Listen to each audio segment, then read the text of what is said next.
অন্তর্বর্তী সরকার দায়িত্ব নেওয়ার পর শুরুর দিকে নির্বাচন ও সংস্কার প্রসঙ্গ আলোচনায় থাকলেও সময় বাড়ার সঙ্গে সামনে আসছে নতুন নতুন ইস্যু। সংস্কার ইস্যুতে রাজনৈতিক দলগুলোর সঙ্গে জাতীয় ঐকমত্য কমিশনের আলোচনার আনুষ্ঠানিক ফল প্রকাশ না হলেও এরই মধ্যে বেশ কিছু মতপার্থক্য স্পষ্ট হয়েছে। গত শনিবার থেকে শুরু হওয়া রাজনৈতিক দলগুলোর সঙ্গে প্রধান উপদেষ্টার বৈঠকে দলগুলো নতুন প্রস্তাবের পাশাপাশি নানা দাবি তুলছে। আবারও ডিসেম্বরের মধ্যে নির্বাচনের রোডম্যাপ ঘোষণার দাবির সঙ্গে দুই উপদেষ্টা সহ ৩ জনের পদত্যাগের দাবি জানাচ্ছে বিএনপি। আর নির্বাচন কবে হবে জানতে চেয়েছে জামায়াতে ইসলামী। সংস্কার ও দৃশ্যমান বিচারের কিছু প্রক্রিয়া শুরু করার আহ্বান তাদের। জাতীয় নাগরিক পার্টি এনসিপিরও ছিল কয়েকটি নতুন প্রস্তাব ও দাবি। এর মধ্যে নির্বাচন কমিশন পুনর্গঠন, জাতীয় নির্বাচনের আগে স্থানীয় নির্বাচন আয়োজন এবং আওয়ামী লীগের আমলে হওয়া সব নির্বাচন অবৈধ ঘোষণা করা।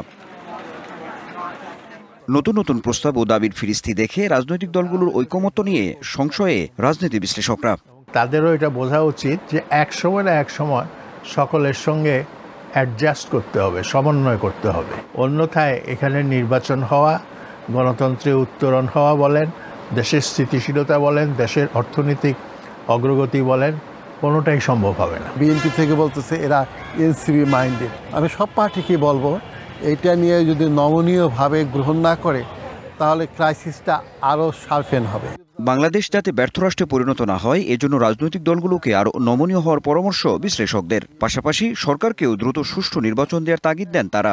সেই ক্ষেত্রে হবে কি, যত তাড়াতাড়ি সমস্যাটা সমাধান করা একটা উপায় হচ্ছে গণতান্ত্রিকভাবে একটা নির্বাচন দেওয়া। দেশীয় স্বার্থের দিকে লক্ষ্য রেখে সমস্ত রাজনৈতিক দলগুলো রাজনীতি করা উচিত, কারণ জনগণ তো তাদের আসল। যেখানে আমাদেরকে একসঙ্গে অনেকগুলো অগ্রাধিকার সম্পন্ন কাজগুলো করতে হচ্ছে এবং করতে হবে, এবং করতে যদি না পারি আমরা, তাহলে জাতি হিসেবে আমরা ব্যর্থ হয়ে যাব।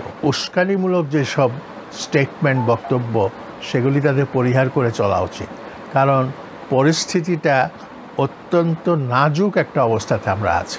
রাজনৈতিক দল ও সরকারের মধ্যে টানাপোড়েনের সুযোগে কোনো ষড়যন্ত্র যেন অভ্যুত্থানের আকাঙ্ক্ষাকে নস্যাৎ করতে না পারে সেদিকে সর্বোচ্চ নজর দেওয়ার পরামর্শ রাজনীতি বিশ্লেষকদের। বাইরে থেকেও ইন্ধন যোগানো হচ্ছে এবং নানাভাবে আপনার। Anwar Hossain, DBC news, Dhaka.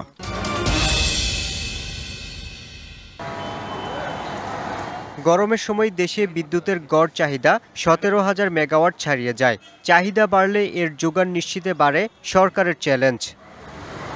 সে সুযোগে বিদ্যুৎ উৎপাদনে নির্ভরতা বাড়ানো হয় তেল ভিত্তিক কেন্দ্রের উপর।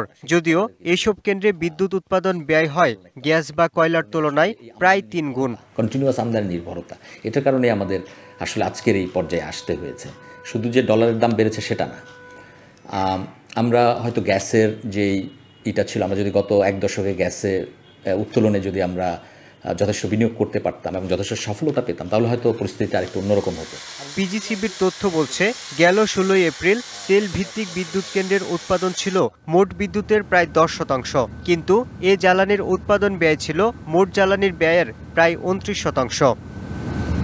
আর পিডিবির তথ্য বলছে 2023-24 অর্থবছর ইউনিট প্রতি বিদ্যুৎ উৎপাদনে গড় খরচ হয় 11 টাকা 35 পয়সা।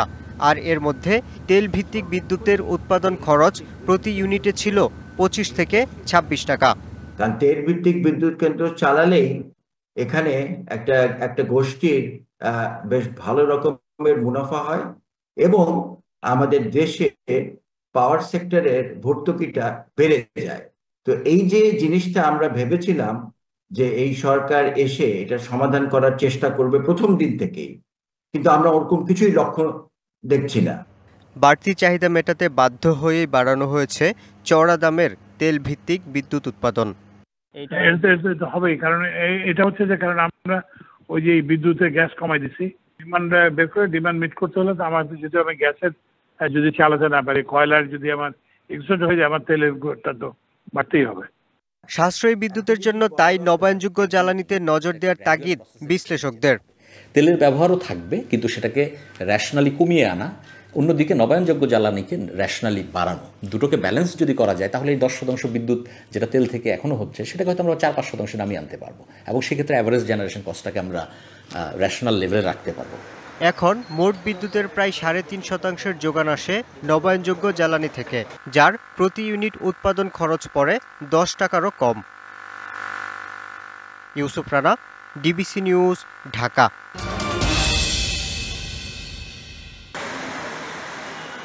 শেরপুরের প্রত্যন্ত গ্রামের মানুষ খালেদা খাতুন পরিবারের সবাইকে হারিয়ে এখন তিনি ব্যস্ত শহরে। বয়সের ভারে কাজ করতে পারেন না, নানান জটিলতায় পান না সরকারি সহায়তাও। আমি ডাহার কাম করে ভাত খাই, আজগা 6 মাস ধরে বিছনাত পড়েছি, রান্ধি না বাড়ি না ধোয়ানতে না, 10-5 ভাত আনিয়া খাই কিনা, খুদা লবণ দেয়া তরকারি নাই, মুছ নাই।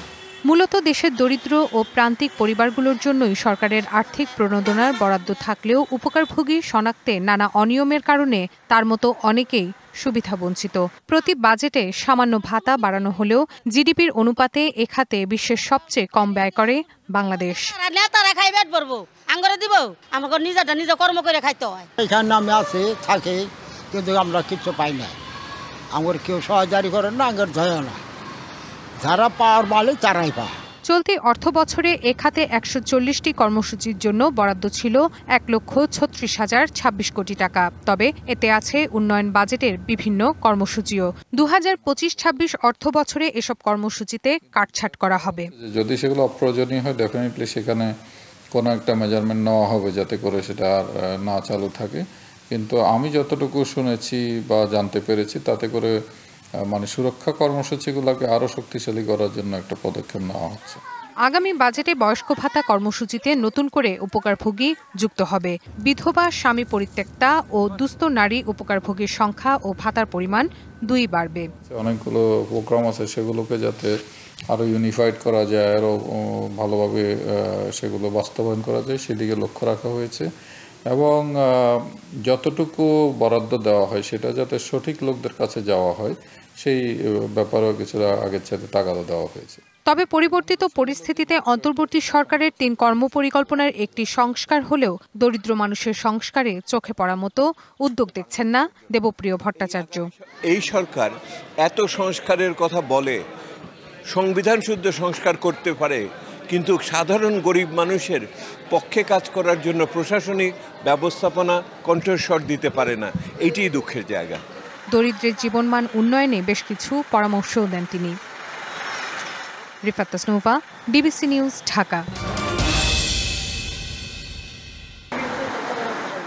বিশ্ব স্বাস্থ্য সংস্থার মতে একজন মা গর্ভাবস্থা, প্রসবাবস্থা ও প্রসব পরবর্তী ৪২ দিনের মধ্যে মারা গেলে ওই ঘটনাকে মাতৃমৃত্যু হিসাবে ধরা হয়।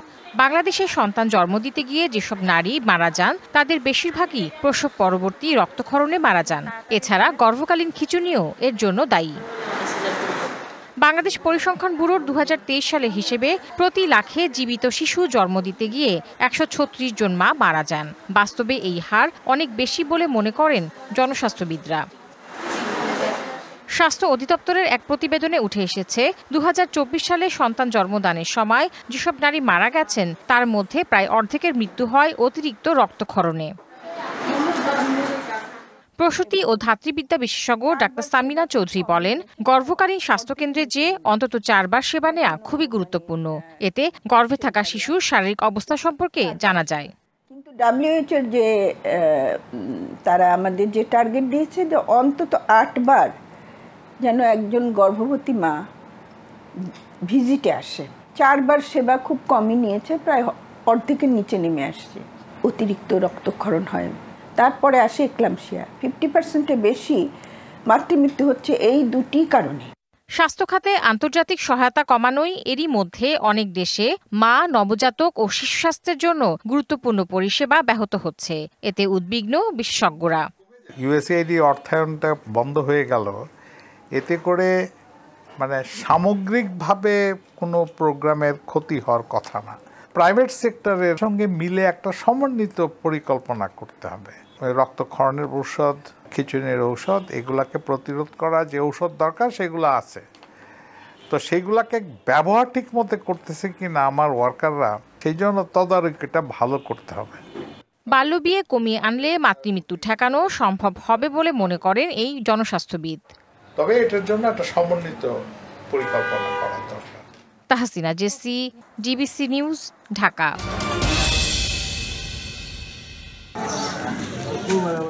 সড়ক ও রেলপথে ভারতের কলকাতা, চেন্নাই সহ বিভিন্ন স্থানে যেতে উত্তরাঞ্চলের মানুষের জনপ্রিয় হিলি ইমিগ্রেশন চেকপোস্ট।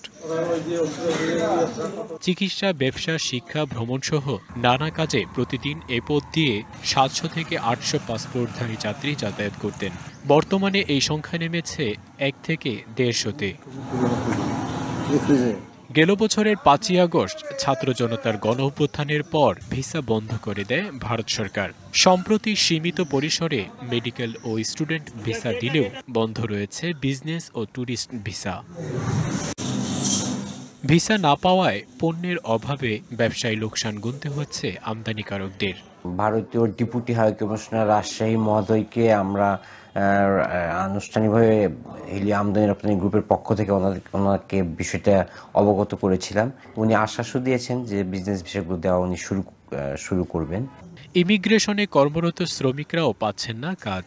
পাসপোর্ট নাই, ভিসা নাই, আমাদের কাজ কাম নাই। যেখানে আমরা সারাদিনে 300-400 টাকা ইনকাম করতাম, এখন আমাদের সারাদিনে 100 টাকা ইনকাম করা রিস্ক হয়ে যাচ্ছে। 600-700 যাত্রী যাতায়াত করতো, সেখানে এখন বর্তমানে 30টা থেকে 40টা বই যাতায়াত করতেছে।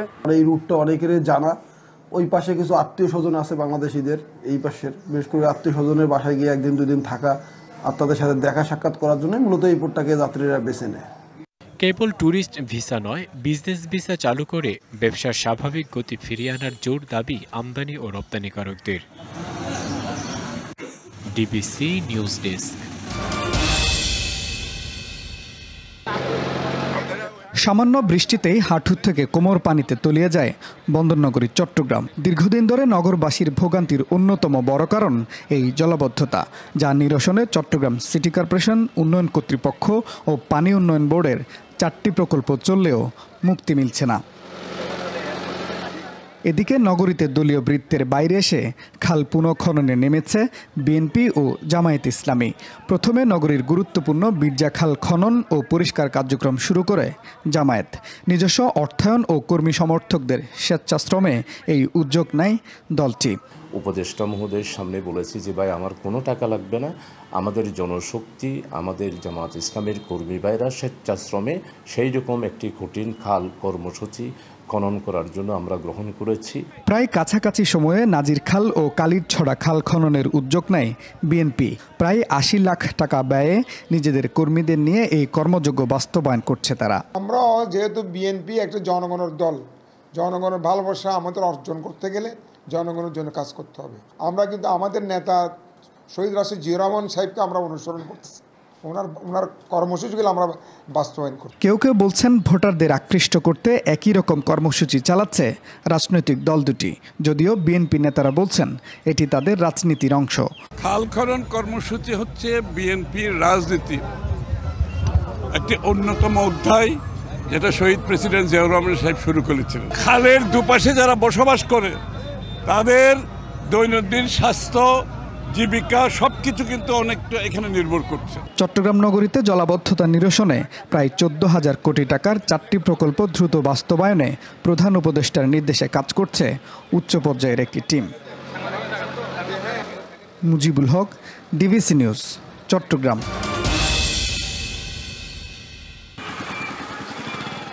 গাইবান্ধা সদর উপজেলার খোলাহাটি ইউনিয়ন পরিষদ থেকে গেল ফেব্রুয়ারি জন্ম নিবন্ধন সনদ দেওয়া হয় 2 ভাই হোসেন মিয়া ও হাসান মিয়াকে। মা বাবার নাম বলা হয় আমেনা বেগম ও আফসার আলী। তবে এটি ভুয়া সনদ, তা ধরা পড়ে জন্ম তারিখে, কেননা 2 সহোদরের বয়সের পার্থক্য মাত্র 3 দিন। শুধু ভুয়া জন্ম সনদই না, সংখ্যা কমিয়ে উপজেলায় দেয়া হচ্ছে মিথ্যা প্রতিবেদন। চলতি বছরের জানুয়ারি ফেব্রুয়ারিতে 429টি জন্ম নিবন্ধনের তথ্য দিয়েছে ইউনিয়ন পরিষদ। তবে সার্ভারের তথ্য বলছে সনদ দেওয়া হয়েছে 1334টি। অনেক বাচ্চার পিতা আছে যারা নিবন্ধনই করে না, যে বাচ্চার বয়স কমে দিয়ে হয়তো কোনো এক সময় আসি নিবন্ধন করবে, টিকা কার্ড চেঞ্জ করবে, অন্য কিছু করবে, করিয়ে তার সুযোগটা নেবে। সাদুল্লাপুর উপজেলার দামোদরপুর ইউনিয়ন পরিষদ থেকেও দেয়া হয়েছে ভুয়া জন্ম সনদ। শুধু গত বছরের মে মাসে নিবন্ধনের তথ্য বলছে রুমি বাদশাহ নামে এক দম্পতিকে বাবা মা পরিচয় দিয়ে জন্ম সনদ দেয়া হয় 12 জনকে। এমন ঘটনায় খোড়া যুক্তি ইউপি সচিবের। মাসের শেষ তারিখ হলে বিভিন্ন ধরনের ঝামেলা থাকে। আমাদের উপরে 52টা টার্গেট মাসে। অনেক সময় দেখা যায় যে কি অনেকে আবেদন করে, আমরা ওইরকম আবেদন পাইলে আমরা সাথে সাথে রিসিভ করি আমরা সাধারণত সব পরিষদে। জালিয়াতি করে এসব জন্ম নিবন্ধন সনদ রোহিঙ্গা ও বিভিন্ন অপরাধের সঙ্গে সংশ্লিষ্ট ব্যক্তিদের দেয়া হচ্ছে এমন শঙ্কায় স্থানীয়রা। 3 দিন আগে একজনের জন্ম, 3 দিন পরে আরেকজনের জন্ম, তো এটা কিভাবে সম্ভব? এটা আমাদের দেশের জন্য যেমন ক্ষতিকর, আন্তর্জাতিক পর্যায়ে এই লোকগুলি দেশের বাইরে যায় বিভিন্ন অসামাজিক কর্মকাণ্ড, সন্ত্রাসী কর্মকাণ্ডের সঙ্গে জড়িত। এ ঘটনা তদন্ত করে সত্যতা পাওয়া গেলে জড়িতদের বিরুদ্ধে আইনগত ব্যবস্থা নেওয়ার কথা জানিয়েছে স্থানীয় সরকার বিভাগ। সদর উপজেলার আরেকটি ইউনিয়ন সম্পর্কে যে অভিযোগটি আমরা পেলাম সেটি আমরা অবগত ছিলাম না। এই বিষয়ে আমরা বিধি মোতাবেক তদন্ত করে দেখব, যদি কোনো অনিয়ম হয়ে থাকে অবশ্যই তার বিরুদ্ধে ব্যবস্থা নেওয়া হবে। ভুয়া জন্ম নিবন্ধন সনদ বাতিলের পাশাপাশি জালিয়াতিতে জড়িতদের দ্রুত চিহ্নিত করে শাস্তির আওতায় আনার দাবি স্থানীয়দের। DBC news desk.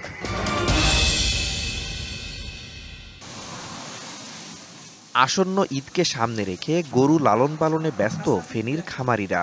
এখানকার গরু সতেজ, বেশি ওজনের ও প্রাকৃতিক উপায়ে মোটা তাজা করার কারণে চাহিদাও রয়েছে বেশ। এ কারণে এবারও স্থানীয় চাহিদার তুলনায় বেশি পশুপালন করেছেন খামারিরা। জেলার সবচেয়ে বড় গরুর খামার ছাগলনাইয়া উপজেলার দক্ষিণ 17 গ্রামে অবস্থিত জাহান এগ্রো। এ খামারে আছে 200-রও বেশি গরু। এছাড়াও খামারে হাঁস, মুরগি, কবুতর পালন সহ পুকুরে মাছ চাষ করা হয়। তবে অবৈধভাবে গরু আসলে বিপাকে পড়ার শঙ্কা খামারিদের। যে শুকনা খের আছে, সাইলেজ আছে, আমরা অতি যত্ন করে গরুগুলার কাঁচা ঘাস, শুকনা ঘাস খাওয়ানো হয়। গরুকে পরিষ্কার পরিচ্ছন্নতা রাখার জন্য এই জায়গায় আমরা কাজ করি। আমরা যেহেতু সীমান্তবর্তী এলাকা, সীমান্ত থেকে প্রচুর পরিমাণ গরু এখানে অনুপ্রবেশ হয়। তো এক হচ্ছে আমাদের খামারি থেকে শুরু করে প্রান্তিক কৃষক সবাই এটাতে ক্ষতিগ্রস্ত হয় ফিনান্সিয়ালি। গত বন্যায় এ অঞ্চলে গবাদি পশুর ব্যাপক ক্ষয়ক্ষতি হলেও এবার কোরবানির ঈদের বাজার লাভজনক হবে বলে আশাবাদী জেলা প্রাণী সম্পদ কর্মকর্তা। যে আমাদের গবাদি পশু যেগুলো আমাদের খামারে লালিত পালিত তারা করেছে, সেগুলো নিয়ে আমরা আশা করি আল্লাহর মধ্যে আমরা কোরবানির যে চাহিদা আছে সেটা পূরণ করতে সক্ষম হব। জেলায় কোরবানির পশুর চাহিদা রয়েছে ৮২,৩৩৬টি। তার মধ্যে বাণিজ্যিক ও পারিবারিকভাবে লালন পালন করা হচ্ছে ৮৭,২২৭টি গবাদি পশু। DBC news desk. মাদারীপুর শহরের মহিষেরচর মৌজায় মাদারীপুর শরীয়তপুর সড়কের পাশে নতুন সম্প্রসারিত বিসিক শিল্পনগরী। এখানেই ডাম্পিং ট্রাকে পৌরসভার ময়লা এনে ফেলা হচ্ছে। খোলা স্থানে ময়লা ফেলার এই চিত্র এখন নিত্যদিনের। একই চিত্র ঢাকা বরিশাল মহাসড়কের খাগদি এলাকার। ভাগাড়ের ময়লা ছড়িয়ে পড়ছে সড়ক জুড়ে। ময়লা পোড়ানোয় বিষাক্ত ধোঁয়া তৈরি করছে স্বাস্থ্য ঝুঁকি। ১৫০ বছরের পুরনো পৌরসভায় এখনো ডাম্পিং স্টেশন করে না ওঠায় পৌরসভার অব্যবস্থাপনাকেই দুষছেন ভুক্তভোগীরা। আমাদের যে সমস্যাটা হইতেছে যে ময়লার স্তূপের গন্ধের কারণে আমরা বাসায় ভালো মতো থাকতে পারি না। আমাদের দিক দিয়ে চলাফেরাও খুব সমস্যা হইতেছে। গন্ধ আসলে এমন গন্ধ হইতেছে যে গন্ধ সহ্য করা সম্ভব না। সারা মাদারীপুর ময়লার জন্য হাঁটা যায় না, খুব খারাপ অবস্থা। আমাদের সমস্যা সমাধানে ৬৯ কোটি টাকার প্রকল্প হাতে নেওয়া হয়েছে। ১ বছরের মধ্যেই হবে বাস্তবায়ন, এমনটাই জানালেন পৌর প্রশাসক। বাংলাদেশে ২৫টা পৌরসভা এই প্রজেক্টের জন্য সিলেক্টেড হয়েছে, এর মধ্যে মাদারীপুর পৌরসভা একটা। কিন্তু আমরা জায়গা জটিলতার কারণে এই প্রজেক্টকে আমরা জায়গাটা বুঝিয়ে দিতে পারছি না। আর যদি আমরা এর মধ্যে জুনের মধ্যে জায়গাটা পেয়ে যাই, জুন থেকে ওনাদের প্রজেক্টের কাজ শুরু হয়ে যাবে। মাদারীপুর পৌরসভার ৯টি ওয়ার্ডে ২ লাখের বেশি মানুষের বসবাস। DBC news desk. নওগাঁ শহরের বেশিরভাগ এলাকায় নেই ডাস্টবিন। সড়কের উপর যত্রতত্র পড়ে থাকছে ময়লা, ছড়াচ্ছে দূষণ। এতে ভোগান্তিতে বাসিন্দারা। এই সমস্যার সমাধানে ২০১৮ সালে শহরের কুমাইগাড়ি এলাকায় নেওয়া হয় স্যানিটারি ল্যান্ডফিল প্রকল্প, যেখানে বাসাবাড়ি বর্জ্য পরিশোধন হয়ে তৈরি হবে জৈব সার। কিন্তু এখনও চালু করা যায়নি এই প্রকল্প। মেশিনপত্র আসবে, কাজ শুরু হবে এরকম শুনতেছি, এখনো হয়নি। ট্যাক্সের টাকায় তৈরি হওয়ার পরেও আজ পর্যন্ত এটি ২০২২ সালে কার্যক্রম সম্পন্ন হয়ে চালু করা যায়নি। সংশ্লিষ্টরা বলছেন প্রকল্পের নকশা অনুযায়ী পচনশীল ও অপচনশীল বর্জ্য আলাদা করার কোনো পদ্ধতি নেই। চালু হয়নি বৈদ্যুতিক লাইন সহ বেশ কিছু মেশিনও। আমাদের পচনশীল এবং অপচনশীল বর্জ্যগুলো আমরা পরিপূর্ণভাবে আলাদা করতে পারতেছি না, এটা হলো আমাদের মূল প্রতিবন্ধকতা। আর এই কারণেই আমাদের এই জিনিসগুলো দ্রুত আমরা কাজ করতে পারতেছি না। নগর পরিচালনা অবকাঠামো উন্নীতকরণ প্রকল্পের আওতায় এই কাজে খরচ ধরা হয়েছে প্রায় 14 কোটি টাকা। DBC news desk.